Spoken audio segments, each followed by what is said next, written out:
Hello friends, मैं हूं Harsh Dhawan, international business trainer, importer और एक्सपोर्टर। इस वीडियो में बताने जा रहा हूं कि एचएस कोड के बारे में, जिसकी फुल फॉर्म है हार्मोनाइज सिस्टम कोड। ये होता क्या है, क्यों ये बहुत ज़रूरी होता है। रिपीट, ये ज़रूरी नहीं, ये बहुत ज़रूरी होता है। इंटरनेशनल ट्रेड अगर आप करने जा रहे हो और आपको प्रोडक्ट के एचएस कोड के बारे में नहीं पता तो आप फंसेंगे, ये गारंटी है। ये बताने से पहले मैं एक इन्फॉर्मेशन देना चाहता हूं। जो लोग बायर सेलर मीट को ढूंढ रहे हैं, जो लोग ये कंफ्यूजन में रहते हैं कि बायर कैसे मिलेगा, डिस्क्रिप्शन बॉक्स में हमारे व्हाट्सअप चैनल का लिंक है। जितनी भी बायर सेलर मीट होती है, हम वहां पे उसकी इन्फॉर्मेशन डालते रहते हैं, इंपोर्ट एक्सपोर्ट के लेटेस्ट अपडेट्स डालते रहते हैं। तो डायरेक्टली आप हमारे चैनल को ज्वाइन करिए और अपने प्रोडक्ट से रिलेटेड बायर और सप्लायर से डायरेक्ट डील करिए। उसमें नंबर भी होगा, कॉन्टैक्ट लिस्ट भी होगी, तो आप जाके उनसे डायरेक्ट डील कर सकते हैं। तो दोस्तों आगे बढ़ते हैं। एचएस कोड होता क्या है? देखिए, बेसिकली ये 6 डिजिट का कोड होता है। ये बनाया क्यों गया? सबसे पहले देखिए, पूरे विश्व की लैंग्वेज अलग है, लेकिन पूरा विश्व न्यूमरिक फॉर्म में एक है। मतलब न्यूमरिक लैंग्वेज एक है, मतलब नंबर्स एक है। हमारे यहाँ 1 है तो दूसरे वहाँ कंट्री में भी 1 ही बोला जाता है। हमारे यहाँ 2 है, दूसरी कंट्री में भी 2 बोला जाता है। हमारे यहाँ 3, 4, 5, 6 से लेकर 100 तक वही काउंटिंग चलती है। तो पूरे वर्ल्ड में यही काउंटिंग चलती है। तो सबसे आसान क्या हुआ? मैं अलग अलग लैंग्वेज तो सीख नहीं सकता। अब क्या हुआ? वर्ल्ड कस्टम ऑर्गेनाइजेशन ने इसको आसान करने के लिए, एक एरर को आसान करने के लिए, अब ये एरर भी क्या है? देखो, सपोज करो मैं बिस्किट है, मैं डील करता हूँ। हमारी कंट्री में बिस्किट बोला जाता है, दूसरी कंट्रीज में कुकीज़ बोला जाता है। हमारी कंट्रीज में पापड़ बोला जाता है, दूसरी कंट्री में पॉपड़म बोला जाता है। हमारी कंट्री में समोसा बोला जाता है, दूसरी कंट्री में रिसोल बोला जाता है। तो इन चीज़ों में एरर जनरेट होती है। अब आपको थोड़ी ना पता कि दूसरी कंट्री में क्या बोला जाता है। तो वर्ल्ड कस्टम ऑर्गेनाइजेशन ने हर प्रोडक्ट का एक 6 डिजिट का कोड दे दिया गया। अब पूरे वर्ल्ड में हर प्रोडक्ट के लिए यही कोड यूज होता है। जब आप जीएसटी अप्लाई करते हैं तब भी एचएस कोड मांगता है ना, तब बोलता है एचएसएन कोड दो भाई। तो वही चीज है, ये हार्मोनाइज सिस्टम कोड पूरे वर्ल्ड में प्रोडक्ट वाइज एक ही है। तो सबसे बड़ा एडवांटेज है कि मैं जब भी अपने बायर से डील कर रहा हूँ, मैं उसे प्रोडक्ट के साथ कोड लिख के भेज देता हूँ। जब मुझे कोई प्रोडक्ट इंपोर्ट कराना है कि हाँ, तब भी मैं मेल कर देता हूँ कि क्या आप इस प्रोडक्ट में डील करते हो, मुझे प्रोडक्ट इंपोर्ट कराना है, आपसे खरीदना है, ये प्रोडक्ट का नाम है और ये कोड है। तो क्या है, ये कम्युनिकेशन गैप जो है वो हमेशा के लिए फिनिश हो जाता है। बायर को भी समझ आता है आप किस प्रोडक्ट की बात कर रहे हो, और सेलर को भी ये समझ आ जाता है कि आप किस प्रोडक्ट की बात कर रहे हो। वर्ल्ड वाइड जितनी भी कस्टम ड्यूटी है ना, ये एचएस कोड के अकॉर्डिंगली ही लगती है। कोई भी कस्टमर जब भी माल आता है तो वो अपने सॉफ्टवेयर में एचएस कोड डालते हैं और उस अकॉर्डिंगली कस्टम ड्यूटी आ जाती है। तो सबसे आसान प्रोसेस है ये कस्टम ड्यूटी की कैलकुलेशन करने का।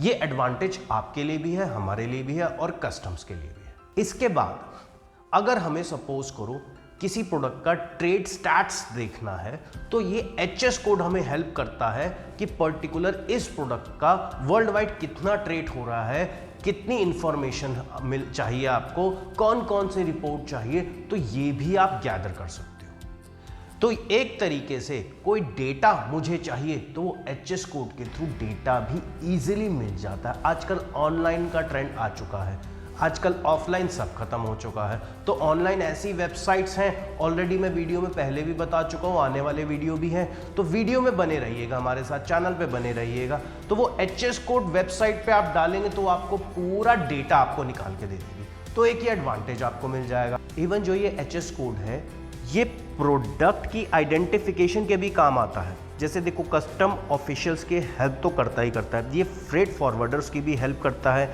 इवन अगर आपको अपनी शिपमेंट ट्रैक करनी हो तो ये वहाँ पे भी आप इसका यूज़ कर सकते हो।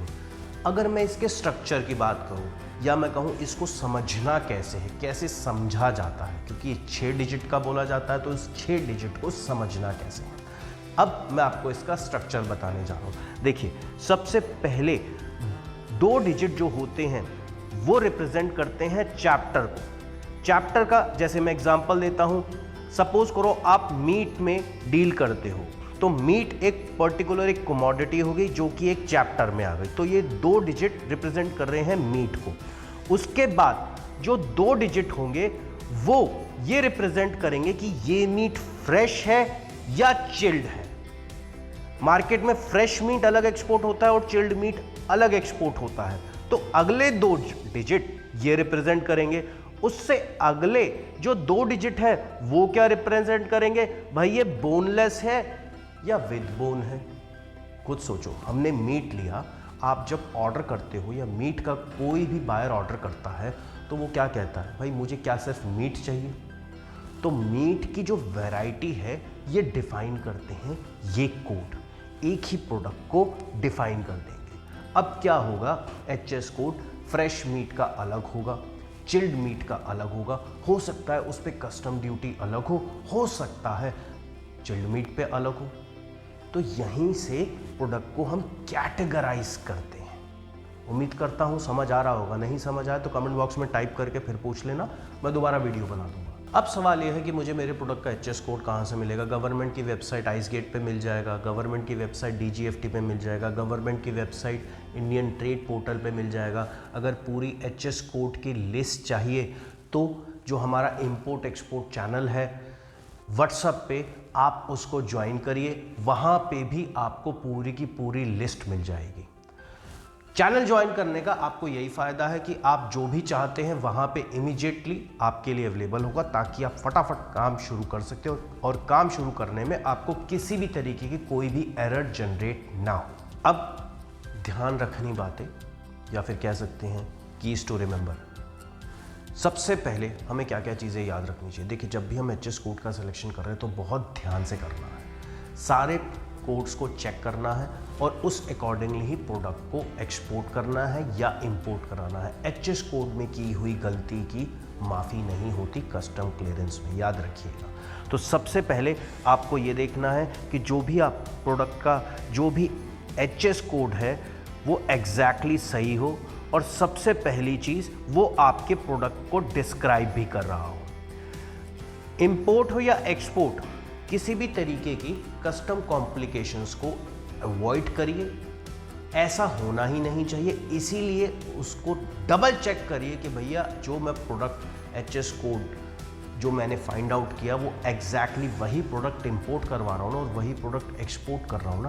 क्योंकि कस्टम का सॉफ्टवेयर तो कहेगा भाई अगर आपने एचएस कोड की गलती की तो वो मतलब गलती है, तो फिर कस्टम क्लियरेंस में कॉम्प्लिकेशन आ जाती है। फिर आप कहते हो सर मेरा चार्ज ज़्यादा लग रहा है, मेरी ड्यूटी ज़्यादा लग रही है, यानी मेरा माल फंस गया है। बहुत से लोगों से सुना होगा जी कस्टम में माल फंस जाता है, अरे उनको ये नहीं पता भाई क्यों फंस गया, अपनी गलती कोई नहीं बताएगा, बस ये कि जी माल फंस गया। तो इसीलिए ये गलतियों को छोड़िए और जब आपको सारी चीज़ समझ आ जाइए तो इजीली काम करिए, फिर दिक्कत क्या आएगी, दिक्कत तो कुछ नहीं आने वाली ना। सो दोस्तों, I hope this information will help you. इस वीडियो में इतना ही, मिलता हूँ अगले वीडियो में, तब तक के लिए जय हिंद।